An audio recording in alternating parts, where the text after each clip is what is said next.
All right, Fiona Anderson is with us from Business in Vancouver, and we're talking about the new trading hub for Chinese currency here in Canada. That's right. It's being officially opened today in Toronto. Now, you may recall that Vancouver and Toronto have sort of both been lobbying to get the hub in their city.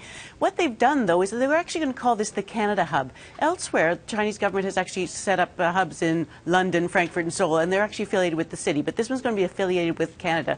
Although the clearinghouse will be based in Toronto and the ceremony is in Toronto today, it will be considered a hub that applies across the country.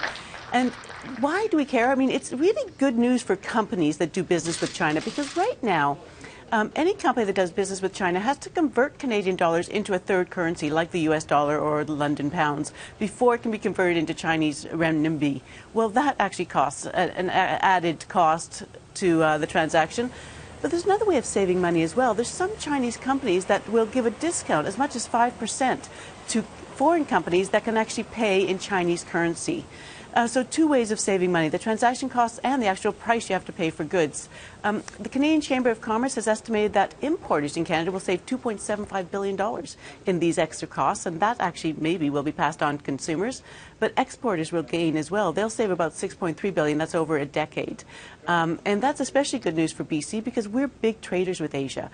41% of our exports actually go to Asia, and we have the largest percentage of trade with Asia compared to other provinces.